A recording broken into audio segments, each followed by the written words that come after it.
کو پتا ہے کہ ہمارے آقا سرکار دو عالم صلی اللہ علیہ وسلم کی شان مبارکہ میں گستاخی کی گئی تھی اور رضا کیفی کی طرف سے یہ آواز اٹھی تھی کہ ہمیں شہر بند کر کے اپنا احتجاج درج کرانا چاہیے. مالیگاؤں کی ایک سیاسی، مذہبی، سماجی، ملی تنظیم ایسی نہیں تھی جس نے مخالفت کی، سب نے تائید کی تھی. اور مالیگاؤں کی تاریخ کے اندر آپ کو پتا ہونا چاہیے کہ اتنا کامیاب بند کبھی بھی نہیں ہوا. 12 نومبر کا بند ایسا تھا، لیکن جو لوگ احتجاج کرنے والے تھے وہ لوگ تو شہیدوں کی یادگار کے پاس تھے.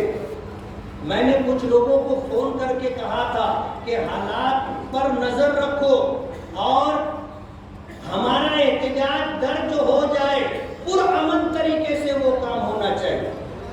جو لوگ احتجاج کر رہے تھے، ذمہ داران تھے، ان کو یہ مشورہ دیا گیا تھا کہ آپ آگے نہ بڑھیں اور آپ اتنی حد تک ہی محدود رہے. ان کو بات سمجھ میں نہیں آئی. یہ لوگ شہیدوں کی یادگار پر گئے، حالات بگڑتے نظر آئے، وہاں سے یہ واپس آ گئے.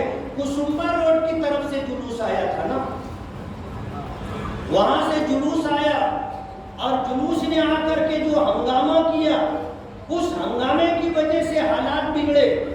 رات میں جمعیت علماء نے جب گرفتاریاں شروع ہوئی تو جمعیت علماء کی ورکنگ کمیٹی نے یہ فیصلہ کیا تھا کہ ہندوستان بھر میں مظلوموں کا اور بے گناہ لوگوں کا مقدمہ جمعیت علماء لڑتی ہے، تو مالیگاؤں میں بھی جمعیت علماء مقدمہ لڑے گی. ہمارے یہ عبد المالک بکرا یہ اپنا وقت فارغ کر کے ناسک سینٹرل جیل گئے اور جو گرفتار شدہ لوگ ہیں ان سے وکالت نامے پر دستخط لی اور آنے کے بعد یہ معاملہ سیاست کی نظر ہو گیا. جمعیت کے دفتر پر باقاعدہ پلاننگ کے ساتھ لوگوں کو بھیجا گیا جنہوں نے آ کر جمعیت کے دفتر میں ہنگامہ کیا، سخت سست کہا، گالیاں دی اور وکالت نامے واپس لے گئے. آواز آتی ہے کہ 18 لوگوں کا مقدمہ میں لڑوں گا، باقی لوگوں کا مقدمہ جس کو لڑنا ہے وہ لڑے. کچھ لوگوں نے دوسرے لوگوں کا مقدمہ لڑا. بہت سارے لوگ ایسے تھے جنہوں نے اپنا مقدمہ خود لڑا. جمعیت علماء بغیر کسی تفریق کے، بغیر کسی مسلکی معاملے کو سامنے رکھتے ہوئے تمام لوگوں کے جو ہے مقدمات لڑنے کی بات کی تھی. آج میرے متعلق کہا جاتا ہے کہ ناکارہ ہے، نکمے ہے. انہوں نے کیا کیا؟ امن کمیٹی کی میٹنگ 13 نومبر کو تھی. کیبنٹ منسٹر دادا بھوسے بیٹھے ہوئے تھے، ناسک ضلع کے آئی جی بیٹھے ہوئے تھے، سینئر ایس پی تھے، ایڈیشنل ایس پی تھے، تمام پی آئی تھے ہمارے شہر کے. میں نے اس موقع پر یہ بات کہی تھی کہ آپ کو ہمارے جذبات سمجھنا چاہیے. ہمارے جذبات یہ ہیں کہ اگر ہمارے آقا کی شان میں گستاخی کی جائے گی یہ چیز ہمارے لیے ناقابل برداشت ہے. میں نے 2 واقعات ذکر کیے تھے. انگریزوں کا زمانہ تھا اور اس زمانے میں سرکار حضرت عائشہ صدیقہ رضی اللہ تعالی عنہا پر تہمت لگائی جا رہی تھی اور ان کی اہانت کی جا رہی تھی اور اس طرح کے معاملات تھے. ایک شخص نے تہمت لگانے والے کو قتل کر دیا. انگریز کی عدالت میں مقدمہ گیا تو انگریز جج نے کہا اگر تم یہ کہہ دو کہ میں اس وقت تو ہوش میں نہیں تھا، جوش اور جذبات سے مغلوب تھا، تو تمہارے بارے میں کوئی رعایت کی جا سکتی ہے. اس نوجوان نے یہ بات کہی تھی کہ میرا یہ کہنا ہے کہ میری ساری زندگی بے ہوشی اور غفلت میں گزری ہے، یہی ایک کام میں نے ہوش کی حالت میں کیا. دادا بھوسے صاحب جو کسی سے بات کر رہے تو میں نے کہا کہ دادا آپ میری بات سن لیں. یہ ہمارے مذہبی جذبات ہیں کہ اگر کسی نے ہمارے آقا کی شان میں گستاخی کی تو ہم ایسا مانتے ہیں کہ اس کو جینے کا حق نہیں ہے. ہم قانون ہاتھ میں لینا اچھا نہیں سمجھتے. ہم ہندوستانی شہری ہیں، قانون کے دائرے میں رہ کر کے چلتے ہیں، لیکن ہمارے یہ مذہبی جذبات ہیں. ہم نے کسی دوسرے مذہب کے لوگوں کی کبھی برائی نہیں کی. ہم تمام نبیوں پر ایمان رکھتے ہیں، چاہے وہ یہودیوں کے ہوں چاہے عیسائیوں کے ہوں. ہم نے کبھی رام کے بارے میں، ہم نے کبھی سیتا کے بارے میں، ہم نے کبھی دروپدی کے بارے میں کچھ نہیں کہا. ہمیں ہماری شریعت اور ہمارے دھرم نے منع کیا ہے کہ دوسرے دھرم کے لوگوں کو برا بھلا مت کہو.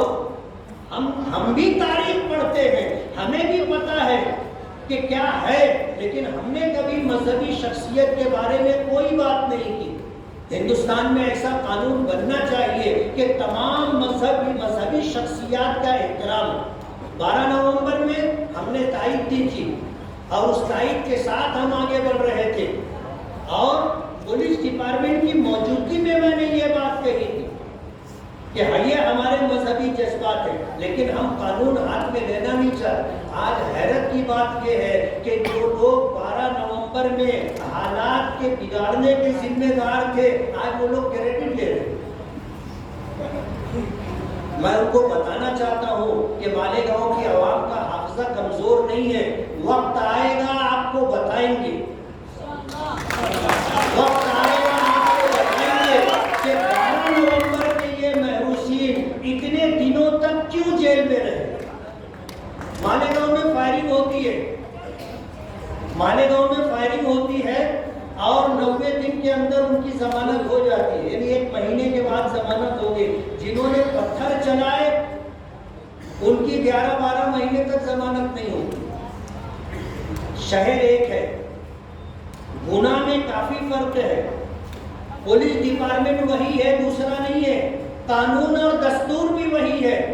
فائرنگ گولی چلانے والوں کی ضمانت ہو جاتی ہے, پتھر چلانے والوں کی ضمانت نہیں ہوتی. میں آپ کو بتانا چاہتا ہوں کہ 12 نومبر کا یہ حادثہ ہوا تھا, رات میں کس نے میٹنگ لی تھی, کس نے پریس کانفرنس لی تھی, اور کس نے یہ کہا تھا کہ مالیگاؤں کے باہر سے لوگوں نے آ کر کے مالیگاؤں کے اندر یہ سب کچھ کیا, CCTV کیمرہ چیک کرنا چاہیے. اسی پریس کانفرنس میں کہی گئی بات پر 120 بی کی قلم پولیس نے لگائی, یعنی منظم سازش کے تحت شہر میں بغاوت کا ماحول پیدا کرنا. آج ہم کو لوگ الزام دیتے کہ ان کے یہ کہنے کی وجہ سے کہ پتھر لایا گیا تھا اس کی وجہ سے ایسا ہوا. ارے یہ پتھر لایا گیا تھا, یہ بات میں اکیلا کہنے والا نہیں ہوں, اس بات کو کہنے والے تو بہت لوگ ہیں, لیکن 120 بی والی قلم کی بات کوئی نہیں کرتا. کسمبا روڈ کی طرف سے جو مجمع آیا تھا, جنہوں نے آ کر ہنگامہ کیا تھا, جن کی وجہ سے یہ لوگ کچھ لوگ گرفتار ہوئے بے گناہ اور جیلوں کی سلاخوں کے پیچھے رہے, ان کے لیے کوئی بات کرنے والا نہیں. لیکن گاؤں والوں کا حافظہ کمزور نہیں ہے. اس لیے میں آپ سے یہ کہنا چاہتا ہوں کہ آپ خواب غفلت میں نہ رہیں. مالیگاؤں کی عوام کا حافظہ کمزور نہیں ہے, اور اگر کہیں گرد و غبار آ جائے گا تو ہم صاف کرنے کے لیے موجود ہیں نا. ہم بتائیں گے کہ یہ حادثہ ہوا کیوں تھا, ہم بتائیں گے لوگوں کو. اسی لیے 12 نومبر کے معاملے کو لے کر کے ہمیں جس طرح ٹارگٹ کیا جا رہا ہے, میں آپ کو بتا دوں, میں نے اسی مجلس میں یہ بات پولیس ڈپارٹمنٹ کے لوگوں کو کہی تھی. انہوں نے تقریباً 1500 لوگوں پر کیس بنائے تھے, اور یہ 50-55 لوگوں تک یہ فگر پہنچا, اور رحمان پہلوان کے گھر رات میں گھس کر کے کومبنگ آپریشن کر کے ان کو لے جایا گیا. ہم کو کہنا پڑا آج کے بعد رات میں کسی کے گھر کومبنگ آپریشن نہیں ہوگا, آپ اس کے بعد آپ کسی کو گرفتار نہیں کرو گے. لوگ کہتے ہیں مفتی صاحب نے کیا کیا, یہ فگر پتہ نہیں کہاں جاتا. 1500 لوگوں پر کیس بنایا گیا تھا. ہم نے بات کی رات کے 3:30 بجے, اور ناسک جا کر کے آئی جی اور سینئر ایس پی سے کن لوگوں نے بات کی کہ ان کا نام بھی ڈالو, ان کا نام بھی ڈالو, ان کا نام بھی ڈالو. آپ کو دیکھنا سمجھنا پڑے گا. لوگوں نے جا کر رات میں خفیہ میٹنگ کر کے لوگوں کا نام ڈلوایا. یہ جو حرکت 12 نومبر کے تعلق سے کی گئی ہے, آپ کو اسے سمجھنا چاہیے. اور جس وقت یہ سارا کام کرنے کا موقع تھا, جو لوگ آج کریڈٹ لینے کی بات کرتے ہیں, یہ سب انڈر گراؤنڈ تھے, شہر چھوڑ کر کے گئے ہوئے تھے. لوگوں نے ان کو سمجھایا, لوگوں نے بتایا کہ ہم کو استعمال کیا، اندر کروا دیا اور بھاگ گئے. سیاسی طور پر بہت بڑا نقصان ہوگا تو ان کو واپس آنا پڑا، ورنہ تو لوگ شہر سے غائب تھے.